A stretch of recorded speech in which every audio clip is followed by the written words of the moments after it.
اچھا جی اخوان، آج ہم جز 28 کر رہے ہیں، اور جز 28 جو ہے وہ سورہ مجادلہ سے شروع ہوتا ہے۔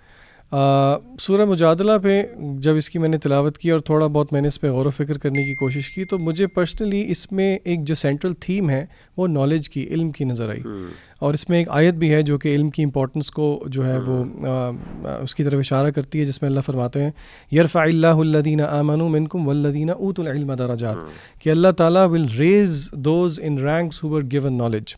اور اگر ہم اس صورت کو، اس کا ایک رننگ ترجمہ بھی پڑھ کے دیکھیں تو آپ کو پتہ لگتا ہے کہ اس میں خاص طور پہ اس میں ہمیں یہ چیز پتہ لگتی ہے کہ اگر نالج اور اس کی پرائیورٹی اپنی جگہ پہ سیٹ رائٹ ہو تو پھر ہمیں پتہ لگتا ہے کہ ہماری دین کی پرائیورٹیز کیا ہونی چاہیے۔ خاص طور پہ اگر آپ اس کی صورت کی آخری آیت کو دیکھیں، آیت نمبر 22 میں اللہ تعالیٰ فرماتے ہیں لا تجد قوما یؤمنون باللہ والیوم الآخر یوادون من حاد اللہ ورسولہ ولو كانوا آباءهم وابناءهم واخوانهم وعشیرتهم اولئک کتب فی قلوبهم الایمان وایدهم بروح منہ، یعنی کہ اللہ تعالیٰ کہتے ہیں کہ آپ نہیں پائیں گے ان لوگوں کو جن کے پاس حقیقی ایمان ہے کہ وہ ان لوگوں کو جو کہ اللہ اور اس کے رسول کو ڈیفائی کرتے ہیں، یعنی کہ ان کے اگینسٹ جاتے ہیں، چاہے وہ ان کے اپنے والدین ہوں، ان کے اپنے بچے ہوں، ان کے اپنے بھائی ہوں، ان کی اپنی ایکسٹینڈڈ فیملی ہو۔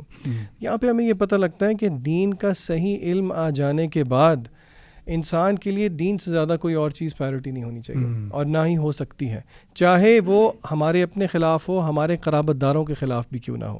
تو یعنی کہ دین کا صحیح نالج بیگز دا فیکٹ کہ دین کی جو پرائیورٹی ہے اس کے آگے اوپر کوئی بھی پرائیورٹی نہیں ہونی چاہیے۔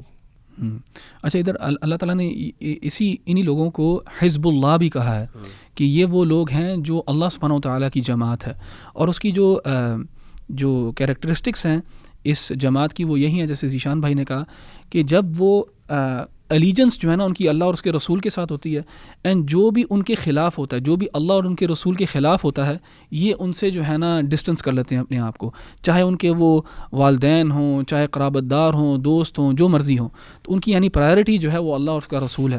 اور اسی طرح اولئک کتب فی قلوبہم الایمان وایدہم بروح منہ، اللہ تعالیٰ نے کہا کہ ہم نے ان لوگوں کے لیے ایمان رکھا، پھر ہم ان کی مدد کرتے ہیں فرشتوں کے ذریعے۔ ویدخلہم جنات تجری من تحتہا الانہار خالدین فیہا، اور ان کو ہم داخل کریں گے جنات میں جن کے نیچے نہریں بہتی ہیں، اور اس میں ہمیشہ ہمیشہ رہیں گے۔ رضی اللہ عنہم ورضوا عنہ، اور اللہ تعالیٰ ان سے راضی ہے اور یہ بھی اللہ تعالیٰ سے راضی ہیں۔ اولئک حزب اللہ، اور یہ اللہ تعالیٰ کی جماعت ہیں۔ الا ان حزب اللہ هم المفلحون، اور یہی جماعت جو ہے وہ فلاح پانے والی ہے۔ یعنی اس میں آپ دیکھ سکتے ہیں کہ انسان جب اللہ سبحانہ و تعالیٰ کو پرائیورٹائز کرتا ہے، یہاں پہ پرائیورٹی کی بات ہے بیسکلی، جب اللہ تعالیٰ کو پرائیورٹائز کرتا ہے انسان تو اللہ تعالیٰ پہ کیسے اس کے ساتھ ایک معاملہ کرتا ہے، یعنی اس کو فرشتوں کے ذریعے اس کی مدد کرتا ہے، اس کو جنت میں کامیابی دے گا، اور اس دنیا میں بھی جو ہے نا وہ فلاح پانے والے ہوں گے۔ تو ہمیں سب کو کوشش کرنی چاہیے کہ ہم یہ والی کیریکٹرسٹکس جو ہے نا اپنے اندر لے کے آئیں۔ آمین آمین۔ یہاں پہ سورۃ الحشر بھی ہے، اس صورت میں اس کی ایک آیت آپ کے سامنے ذکر کروں گا، آیت نمبر 9 ہے، والذین تبوؤا الدار والایمان من قبلہم یحبون من ہاجر الیہم، کہ وہ لوگ، اللہ تعالیٰ انصار کا ذکر کرتے ہیں کہ وہ لوگ جنہوں نے اپنا گھر بنایا ایمان میں اور اس جگہ میں یعنی مدینہ میں اس سے پہلے، یحبون من ہاجر الیہم، وہ محبت کرتے ہیں ان سے جو ان کی طرف ہجرت کر کے آئے، ولا یجدون فی صدورہم حاجۃ مما اوتوا، جو مہاجرین کو دیا جاتا ہے اس کے بارے میں وہ اپنے دل میں کوئی تنگی نہیں محسوس کرتے، یعنی اگر اللہ نے ان پر کوئی کرم کیا وہ اس بارے میں کوئی تنگی نہیں محسوس کرتے، کوئی حسد نہیں کرتے۔ وَيُؤْثِرُونَ عَلَىٰ أَنفُسِهِمْ وَلَوْ كَانَ بِهِمْ خَصَاصَةٌ، نہ صرف وہ تنگی کیا، وہ تو بلکہ اپنی ضروریات کے اوپر ان کو ترجیح دیتے ہیں۔ ایثار کا اللہ تعالیٰ نے ذکر کیا ہے یہاں پہ، جسے ہم الٹرویزم کا بھی ایک جو جذبہ کہتے ہیں۔ وَلَوْ كَانَ بِهِمْ خَصَاصَةٌ، اگرچہ وہ خود بھی یعنی تنگ ہوں، یعنی اپنی تنگی کو، اپنی ضرورت کو بھی جو ہے اس کے اوپر اس کو کمپرومائز کر لیتے ہیں، لیکن آپ یعنی ان کے ساتھ خیر کا کام ان کے ساتھ خیر کا معاملہ کرتے ہیں۔ میں یہ جو ایثار کا جو ہے جذبہ ہے، اس حوالے سے مجھے یاد ہے کہ میں نے ایک کتاب پڑھی تھی، یہ جو بڑی مشہور کتاب ہے، فرانسس کالنز کی کتاب ہے، دا لینگویج آف گاڈ کے نام سے۔ یہ ایک جینیٹسٹ تھا، سائنٹسٹ تھا، اور اس کی بہت سی کنٹریبیوشنز ہیں جینیٹکس کے اندر۔ تو اس کی کتاب ہے، جس ایتھیسٹ ہو گیا تھا پہلے، پھر اس کے بعد یہ یعنی کرسچینٹی کی طرف آیا، ریلیجس ہو گیا۔ تو اس کی جو مجھے یاد ہے کہ میں نے جب اس کی کتاب پڑھی تھی تو one of the reasons that inspired ہم، بہت سی چیزیں تھیں، تو ایک چیز جو اس نے بیان کی، اس نے کہا کہ یہ جو الٹرویزم کا جو جذبہ ہے نا، یہ ایسا تھا کہ جس نے مجھے جس نے کریٹ کیا تھا میرے لیے، اور اس کے لیے یعنی میرے پاس اس کا کوئی جواب نہیں تھا کہ اگر ہم انسان صرف جو ہیں وہ یعنی بائی نیچر اگر ہم صرف ایتھیسٹک پرسپیکٹیو کو لیں یا پیراڈائم کو لیں تو ہمیں بہت زیادہ مین فل ہونا چاہیے، کیونکہ ہمارا مقصد دنیا کے اندر صرف سروائیول ہے. تو سروائیول کے لیے ضروری ہے کہ ہم ہر دوسروں کی نیڈس کو ہم نظر انداز کریں اور اپنے آپ کو پرائیورٹائز کریں. نہیلزم بھی ہاں، نہیلزم بھی. اب اس نے یہ کہا کہ لیکن یہ الٹروازم کا جذبہ مجھے آج تک سمجھ نہیں آیا. اس نے کہا یہ ہر انسان کے اندر اللہ نے رکھا ہے، اور کہ کیسے ایک انسان جو ہے حالانکہ اس کو نقصان ہے وہ اپنی ضروریات پر کمپرومائز کر رہا ہے اور اس کے باوجود دوسرے کو دے رہا ہے. کس لیے؟ کیونکہ اس کو ایک دل میں ایک خوشی محسوس ہو رہی ہے. وہ کہتا ہے یہ خوشی کیوں آ رہی ہے، اس کی کوئی سینس نہیں بنتی. یہ ایون ایولیوشن جو ہے وہ، کیونکہ ایولیوشن آپ کو بہت مین بناتی ہے. جیسے سیلفش جین ہے نا، رچرڈ ڈاکنز کہتا ہے کہ it has to be selfish, it shouldn't be altruistic. تو مجھے یاد ہے کہ اس حوالے سے اللہ کے رسول صلی اللہ علیہ وسلم کی ایک حدیث بڑی پیاری آپ لوگوں نے سنی ہوگی کہ اللہ کے رسول صلی اللہ علیہ وسلم کے پاس ایک شخص آیا، آپ کے پاس کچھ مہمان آئے تو آپ صلی اللہ علیہ وسلم نے اپنے ایک صحابی کو اپنے گھروں میں بھیجا کہ جا کے پتہ کر کے آؤ کہ گھر میں کچھ کھانے پینے کے لیے ہے. تو انہوں نے کہا کہ گھر میں پانی کے سوا کچھ نہیں ہے. تو اللہ کے رسول نے پھر اپنے صحابہ سے کہا کہ میرے صحابہ بتاؤ تم میں سے کوئی ہے جو اس کی مہمان نوازی کرے گا. تو ایک صحابی اٹھے بغیر پوچھے اپنے اہل و عیال سے، ہاتھ پکڑا، اس کو گھر میں لے گئے. گھر میں جا کے اس نے کہا کہ اکریمی ضیف رسول اللہ، اپنی بیوی سے کہا کہ اپنی اللہ کے رسول صلی اللہ علیہ وسلم کے جو مہمان ہیں، یعنی اللہ کے رسول کے جو مہمان ہیں ان کی عزت کرنی ہے آپ نے. اور انہوں نے پوچھا کہ گھر میں کھانے کے لیے کیا اس کے لیے کچھ کھانے کے لیے ہے؟ تو یعنی جذبہ اتنا تھا کہ انہوں نے بیگم سے بھی نہیں پوچھا اور فوراً لے گئے کہ کچھ نہ کچھ انشاءاللہ نکل آئے گا. تو گھر میں پہنچے تو انہوں نے کہا کہ گھر میں کچھ نہیں ہے سوائے بچوں کے لیے. تو انہوں نے کہا کہ آپ ایسا کریں کہ بچوں کو بہلا کے سلا دیں تو ہم نہ نبی صلی اللہ علیہ وسلم کے اس مہمان کی مہمان نوازی کریں گے. اور یہ بھی کہا کہ چراغ جو ہے وہ بجھا دینا تاکہ ان کو یہ نہ لگے، مہمان کو لگے کہ ہم جو ہے نا اپنا کھانا چھوڑ کے ان کو کھلا رہے ہیں. تو انہوں نے چراغ بھی بجھا دیا اور انہوں نے کھانا کھایا مہمان نے. تو اس کے بعد ان کو رخصت کر دیا، بچے بھوکے سو گئے.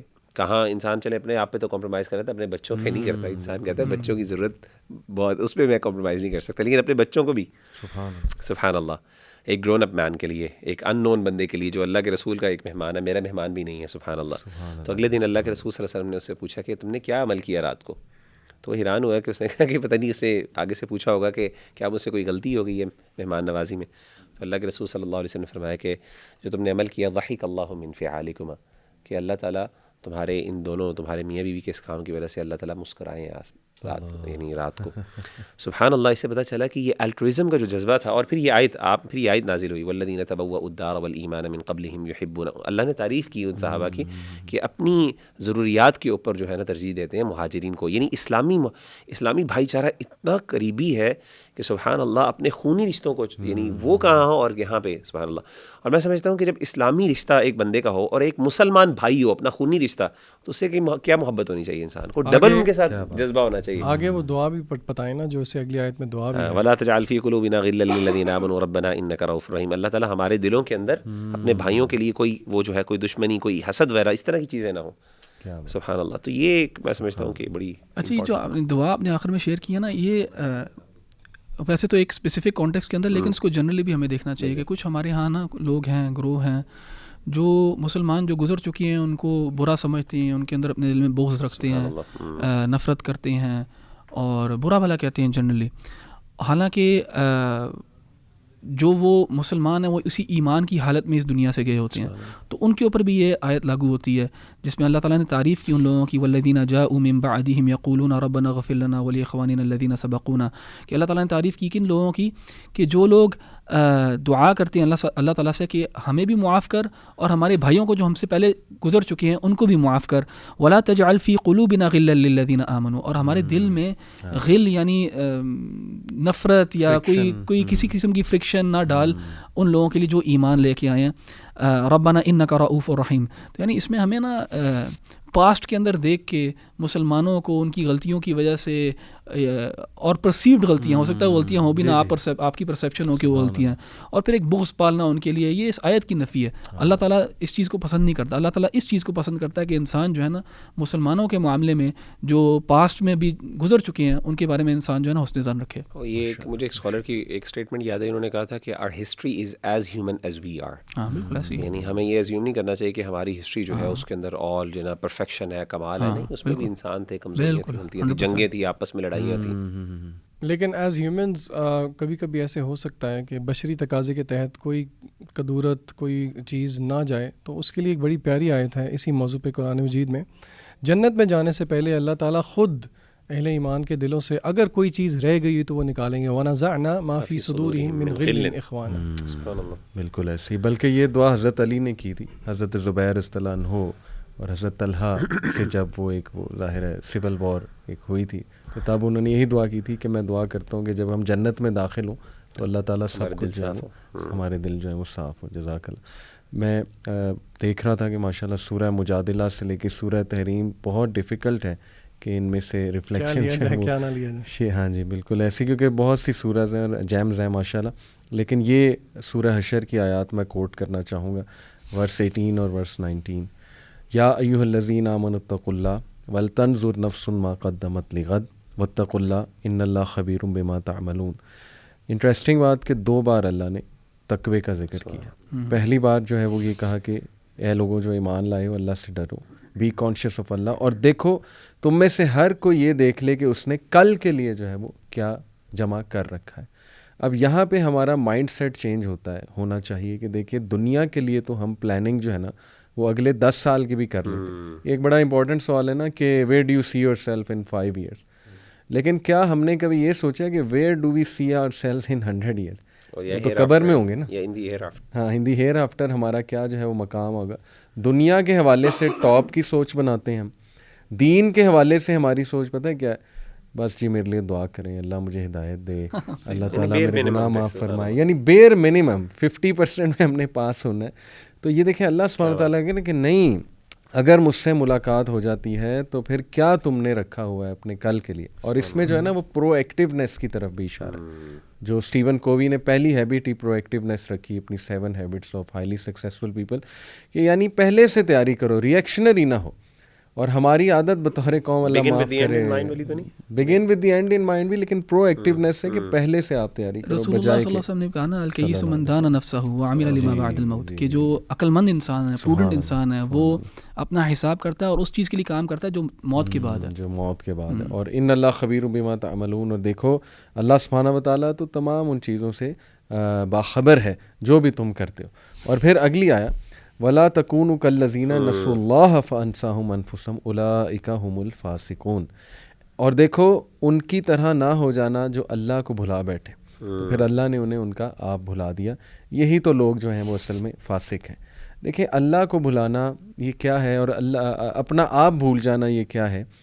مثال کے طور پہ اب ہم میں سے کوئی بھی نہیں بھولتا دانت میں تھوڑا سا درد ہو جائے ہم بھاگتے ہیں ڈینٹسٹ کے پاس فوراً سے، یا اپنا خیال بھی رکھتے ہیں، بال بھی بناتے ہیں، نہاتے ہیں، سب کچھ کرتے ہیں. اوبیسلی یہاں پہ اپنے آپ کو بھولنے سے مراد ہے کہ وہ انسان یہ بھول جاتا ہے کہ اس کا زندگی کا مقصد کیا ہے. وہ نیکی کے کام کرنا بھول جاتا ہے، اور وہ بلکہ نیکی کی پہچان بھی اس کے دل سے جو ہے وہ اٹھ جاتی ہے، اور وہ برائی کو بھی نہیں پہچان سکتا، نیکی کو بھی نہیں پہچان سکتا. تو میں یہ آڈینس کو کہنا چاہوں گا کہ دیکھیں خودی کا جو کانسیپٹ ہے نا وہ بیسیکلی یہ کہ اپنے آپ کو جانو، اپنے آپ کو جانو. ٹھیک ہے، لیکن آئی تھنک کہ خودی میں سب سے پہلے آتا ہے کہ اللہ کو جانو. میں یہ کہنے لگا تھا کہ ٹوسٹ ہے ہمارے یہاں، یہ کہا جاتا ہے سب سے پہلے اپنے آپ کو پہچانو تو تم اللہ کو پہچانو گے. حالانکہ الٹا ہونا چاہیے، تم اللہ کو پہچانو گے تو تم اپنے آپ کو پہچانو گے. قرآن مجید میں دیکھیں اللہ نے اپنا تعارف کرایا ہے بڑا روبدار، اور وہی بات ہے کہ ہمیں پتہ ہونا چاہیے ہمارا رب جو ہے وہ کون ہے. اس سے کیا ہوگا، ہماری اپنی سیلف آئیڈینٹی امپروو ہوگی، ہمارا کانفیڈنس بڑھے گا، سیلف اسٹیم بڑھے گی. جتنی اللہ کی اطاعت کرتے جائیں گے اتنا ہمیں کانفیڈنس ملتا جائے گا. تو یہ میری طرف سے علی بھائی یہ آپ نے جو بات کی نا کہ ہمیں اللہ تعالیٰ کو پہچاننا چاہیے، بالکل آگے جو آیات ہے نا اسی سورہ کے اندر وہاں پہ ایک بڑا ہی خوبصورت مجموعہ اکٹھا کیا گیا اللہ تعالیٰ کے ناموں کا، اپنے تعارف کا. تو میں صرف وہ پڑھوں گا اور ہماری آڈینس کے اوپر ہے کہ پھر ایک نام کے بارے میں نا وہ سیکھیں اور سمجھنے کی کوشش کریں اور دیکھیں کہ ان کا رب کون ہے. اللہ سبحانہ وتعالیٰ کہتے ہیں هو اللہ الذی لا الہ الا هو عالم الغیب والشہادہ هو الرحمن الرحیم هو اللہ الذی لا الہ الا هو الملک القدوس السلام المؤمن المہیمن العزیز الجبار المتکبر سبحان اللہ عما یشرکون هو اللہ الخالق البارئ المصور له الاسماء الحسنى یسبح له ما فی السماوات والارض وهو العزیز الحکیم. یعنی یہ بہت ہی خوبصورت جو ہے نا 3 آیات ہے میرا خیال، 1 2 ہاں جی 3 آیات بہت ہی خوبصورت، اور جس طرح اللہ تعالیٰ کے نام ادھر آئے ہیں، اللہ تعالیٰ کا ایک تعارف ہے بہت، یعنی ایک خوبصورت پارٹ ہے قرآن کا. تو میں تو سب ہماری جو آڈینس ہے ان سے ریکویسٹ کروں گا کہ وہ یہ آیات جو ہیں، یہ ہے آیا نمبر 22، 23 اور 24، ان کے اندر جو نام آئے ہیں ان کو سمجھنے کی کوشش کریں، ان کا میننگ جو ہے اس کو انڈرسٹینڈ کریں، اور کیسے آپ اس کے ساتھ ایک ریلیشن شپ ڈیولپ کر سکتے ہیں.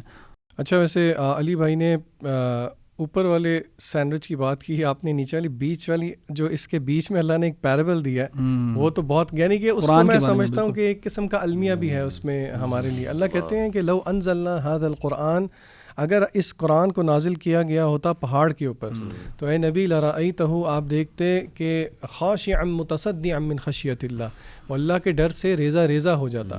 وتلک الامثال، اللہ کہتے ہیں اور یہ مثالیں ہیں جو ہم بیان کرتے ہیں لوگوں کے لیے تاکہ وہ تفکر کریں.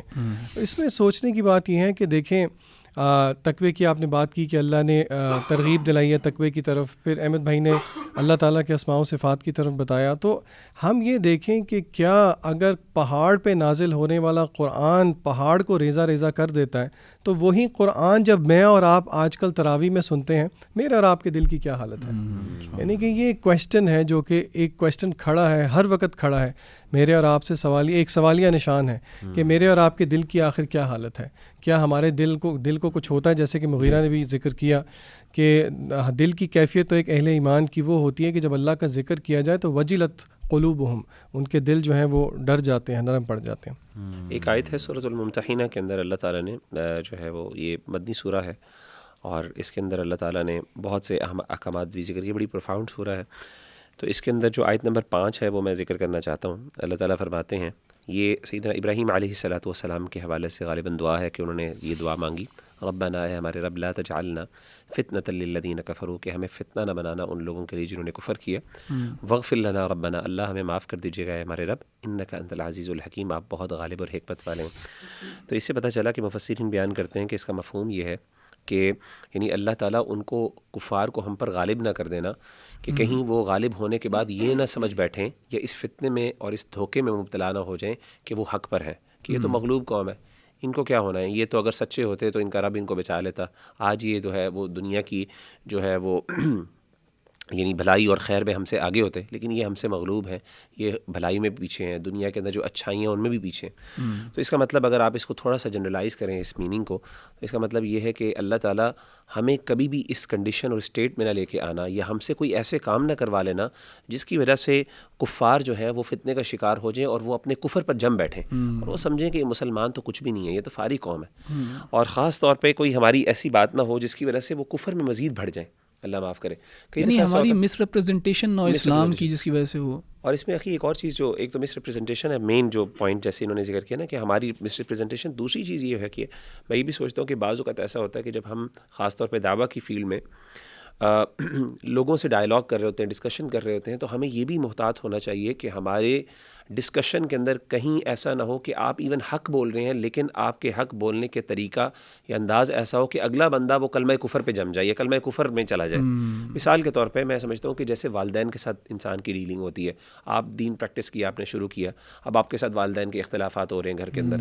اب ہوئیے گا، اب آپ کیا کر رہے ہیں، بار بار ان کو پوائنٹ آؤٹ کر رہے ہیں، بار بار جا کے ان کو بتا رہے ہیں آپ یہ غلط کر رہے ہیں، یہ کر رہے ہیں، آپ بدعت کر رہے ہیں، آپ یہ کر رہے ہیں، آپ شرک کر رہے ہیں، یہاں تک مطلب آبویسلی آپ بات ٹھیک ہوگی آپ کی، لیکن کہیں آپ کی اس طرح کے کہنے کی وجہ سے کہیں ایسا نہ ہو کہ ماں باپ کے منہ سے کلمہ کفر نکل جائے، کہیں کہ نہیں میں نے تو ایسے ہی کرنا، جو کرنا کر لو، یہی دین ہے، یہی توحید ہے. یا پھر اگر فار ایگزامپل آپ باپ کو بار بار کہہ رہے ہیں کہ نماز جو ہے نا یہ سود ہے، یہ حرام ہے، آپ کیوں کھا رہے ہیں، یہ کر رہے ہیں، وہ کریں، تو باپ کہیں غصے میں آ کے یہ نہ کہہ دیں نہیں بیٹا یہ حلال ہے، کلمہ کفر ہو جائے گا. سبحان اللہ.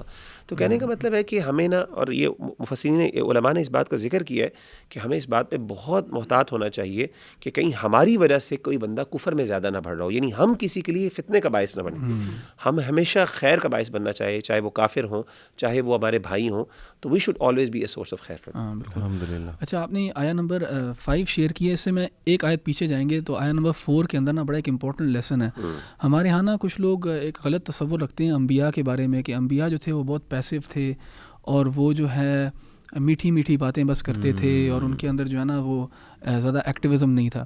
تو اللہ تعالیٰ نے یہاں پہ کہا ہے کہ قد کانت لکم اسوۃ حسنہ فی ابراہیم والذین معہ، کہ تمہارے لیے بہت ایک خوبصورت مثال ہے ابراہیم علیہ السلام میں اور جو ان کے ساتھ تھے. اذ قالوا لقومہم انا براء منکم، جب انہوں نے کہا اپنی قوم سے، یعنی ابراہیم نے اور ان کے ساتھ جو تھے بلیورز، انہوں نے قوم سے کیا کہا کہ انا براء منکم، ہم بری ہیں تم سے، یعنی we disassociate ourselves from you. وَمِمَّا تَعْبُدُونَ مِن دُونِ اللَّهِ، اور اس چیز سے ہم ڈس ایسوسیٹ کرتے ہیں جس کی تم عبادت کرتے ہو اللہ تعالیٰ کے علاوہ. کفرنا بکم، ہم کفر کرتے ہیں تم میں، ہم ان میں بھی کفر کرتے ہیں جن کی تم عبادت کرتے ہو اللہ تعالیٰ کے علاوہ، اور تم میں بھی کفر کرتے ہیں. کفرنا بکم وبدا بیننا وبینکم العداوہ، اور تمہارے درمیان اور ہمارے درمیان اب انمٹی ہو گئی ہے، یعنی اب دشمنی ہے. یعنی پہلے ابراہیم علیہ السلام نے ان کو دعوت دی، اچھے انداز میں دعوت دی، خوبصورت انداز میں دعوت دی، لیکن جب وہ ڈٹے رہے اپنے شرک کے اوپر، اپنے کفر کے اوپر اور اپنی اینیموسٹی کے اوپر، تو پھر یہ الفاظ بھی ایک نبی نے ہی پھر بیان کیے ہیں جس کے بارے میں اللہ تعالیٰ کہتی ہے کہ تمہارے لیے خوبصورت مثال ہے یہ. تو کیا کہا، کفرنا بکم وبدا بیننا وبینکم العداوہ والبغضاء، اور ہمارے اندر بغض ہے تمہارے لیے، ابدا حتی تؤمنوا باللہ وحدہ، یہاں تک کہ تم پھر اللہ تعالیٰ کی عبادت کرنے لگ جاؤ اکیلے کی. یعنی جب تک تم توحید پہ نہیں آتے تب تک جو ہے نا ہمارے اور تمہارے درمیان جو ہے نا وہ دشمنی ہے. حتی تؤمنوا باللہ وحدہ الا قول ابراہیم لابیہ، پھر ان کے اپنے والد صاحب کے ساتھ انہوں نے کیسا رویہ اختیار کیا اور ان کے لیے استغفار وغیرہ کیا. یعنی کہنے کا مطلب یہ ہے کہ جو انبیاء تھے وہ احسن انداز کے اندر، اچھے انداز کے اندر پکارتے تھے، بلاتے تھے، لیکن جب وہ دیکھتے تھے کہ یہاں پہ اب ہوپ نہیں ہے اور ریئیکشن جو ہے وہ برا ہی آ رہا ہے آگے سے، تو پھر وہ انمٹی بھی لے لیتے تھے. یعنی ایک عقیدہ الولاء والبراء کو اللہ نے مثال کیا. بالکل یہاں پہ کہ ڈس ایسوسیشن ہے کن لوگوں سے جو کفر اور شرک کر رہے ہیں. تو یہ بھی ایک ٹائم آ جاتا ہے کہ جب آپ کو you have to draw a clear line, کہ جہاں پہ آپ کو کہ یار اب جو ہے نا معاملہ جو ہے ڈس ایسوسیشن کا اور انمٹی کا ہے باقاعدہ. میک سینس، جزاک اللہ. اچھا اخوان، میری آخری ریفلیکشن سورہ صف میں سے ہوگی، اور یہ سب سے پہلے میں سمجھتا ہوں ڈیٹرنٹ ہے ہم چاروں کے لیے، اور پھر ہر اس مسلمان کے لیے جس کو داعی ہونا چاہیے. خیر کی طرف بلانا بہت اچھی بات ہے، جس طرح کہ ہم نے 24ویں پارے میں بھی دیکھا تھا، اللہ نے کہا ومن احسن قولا ممن دعا الی اللہ. لیکن ساتھ ہی اللہ تعالیٰ نے سورہ صف میں بالکل دوسری آیت میں کہا کہ یا ایھا الذین آمنوا، اے وہ لوگ جو کہ ایمان لے کے آئے، لیما تقولون ما لا تفعلون، کیوں وہ لیما تقولون کہتے ہو جو کہ کرتے نہیں، کبر مقتا عند اللہ ان تقولوا ما لا تفعلون، یعنی کہ اللہ کو بہت غصہ آتا ہے، اللہ کو بہت بری لگتی ہے یہ چیز کہ تم وہ کہو جو کہ تم کرو نہ. اور اسی طرح سورہ بقرہ میں بھی اللہ تعالیٰ نے فرمایا اتأمرون الناس بالبر، لوگوں کو تو نیکی کا حکم دیتے ہو، وتنسون انفسکم، اور خود بھول جاتے ہو، وانتم تتلون الکتاب، حالانکہ تم خود کتاب کی تلاوت کر رہے ہو، افلا تعقلون، کیا تم عقل نہیں کرتے. صحیح بخاری اور صحیح مسلم کی ایک روایت ہے، متفق علیہ روایت ہے، اسامہ ابن زید اس روایت کے راوی ہیں، بہت ڈرانے والی روایت ہے، اللہ ہمیں اس میں شامل نہ کرے. وہ کہتے ہیں کہ میں نے رسول اللہ صلی اللہ علیہ وسلم کو کہتے ہوئے سنا کہ قیامت کے دن ایک آدمی کو لایا جائے گا اور اس کو جہنم کی آگ میں پھینک دیا جائے گا، اور اس کی انٹسٹائنز، اس کی آنتڑیاں جو ہیں وہ باہر آگ کی طرف آئیں گی، اور وہ آگ کے ارد گرد ایسے چکر لگائے گا جیسے کہ ایک ڈونکی چکر لگاتا ہے اراؤنڈ دا مائل stone. The people of hell, وہ اہل جہنم جو ہیں اس کے ارد گرد گیدر ہوں گے اور اس سے ایک مکالمہ کریں گے، اس سے کہیں گے کہ تمہیں کیا ہوا ہے، تم تو وہی نہیں تھے جو کہ نیکی کا حکم دیتے تھے اور برائی سے روکتے تھے. تو وہ کیا کہے گا، یہ میرے اور آپ کے لیے سوچنے کا مقام ہے. وہ کہے گا کہ ہاں میں نیکی کا حکم تو دیتا تھا لیکن میں خود نہیں کرتا تھا، اور میں برائی سے روکتا تو تھا لیکن خود کر جاتا تھا. تو ہمیں چاہیے کہ ہم، یہ بہت بڑا ڈیٹرنٹ ہے میں سمجھتا ہوں کہ ایک مسلمان کے لیے، کہ وہ لوگوں کو تو نیکی کا حکم دیتا رہے لیکن خود جو ہے وہ اس حکم کو بھول جائے. تو اللہ سے دعا ہے کہ اللہ ہمیں ان لوگوں میں شامل نہ کرے. اینڈ وائل وی سے دس، یہ ہمارے لیے ایک انکریجنگ پوائنٹ ہے کہ ہم عمل کی طرف سب سے پہلے خود عمل کریں اور پھر لوگوں کو اس کی دعوت دیں. جزاک اللہ. میں اپنی آخری ریفلیکشن شیئر کرنا چاہوں گا، اور اس سے پہلے عبداللہ بن مسعود کا قول بتانا چاہوں گا. ابن ابی حاتم نے ریکارڈ کیا کہ عبداللہ بن مسعود نے کہا کہ دا موسٹ کمپریہنسو آیا ان دا قرآن از ان اللہ یأمر بالعدل والاحسان، سورہ نحل آیت number 90. And the greatest ayah in the Quran that contains relief is وَمَن يَتَّقِ اللَّهَ يَجْعَل لَّهُ مَخْرَجًا، سورہ طلاق آیت نمبر 2. تو میں اگلی آیا میں آپ کے سامنے رکھتا ہوں. وَيَرْزُقُ مِنْ حَيْثُ لَا يَحْتَسِبُ, اور اللہ اسے وہاں سے دے گا کہ اس کا گمان بھی نہیں جائے گا. وَمَن يَتَوَكَّلْ عَلَى اللَّهِ فَهُوَ حَسْبُهُ, and whoever realize upon Allah, جو کوئی بھی اللہ سبحانہ وتعالیٰ پہ ریلائی کرے گا پھر اللہ اسے کافی ہو جائے گا. ان اللہ بالغ امرہ, بے شک اللہ سبحانہ وتعالیٰ اپنا پرپز اچیو کر کے رہے گا. قد جعل اللہ لکل شیء قدرا, اور بے شک اللہ نے has already set for everything a decreed extent. اس میں انٹرسٹنگ بات یہ ہے کہ اس سورہ کا نام ہے سورہ طلاق, اور طلاق کے معاملات پہلے ڈسکس ہوئے, اور اس کے بعد یہ حکم دیا گیا ہے کہ اگر تم طلاق اس طرح دو, یعنی ایون طلاق کے بھی کچھ آداب ہیں جس طرح اللہ حکم فرماتا ہے, تو پھر اللہ سبحانہ وتعالیٰ تمہیں کافی ہو جائے گا, اور اللہ تعالیٰ اپنا فضل کرے گا تم پہ. یعنی یو کین لک فار اندر marriage and you can look for رزق, یعنی تمہیں گھبرانے کی ضرورت نہیں ہے, پرووائڈیڈ یہ ہے کہ تم تقوی اختیار کرو. اس سے یہ بھی ثابت ہوا کہ دیکھیں حقوق العباد اتنے امپورٹنٹ ہیں کہ اللہ تعالیٰ نے اس کا اتنا زبردست گفٹ جو ہے وہ متعین کیا ہے. اور تقوی پہ بہت سے لوگ دیکھیں کویسچن کرتے ہیں کہ چلیں آپ کہتے ہیں تقوی بلڈ کرو, لیکن کیسے؟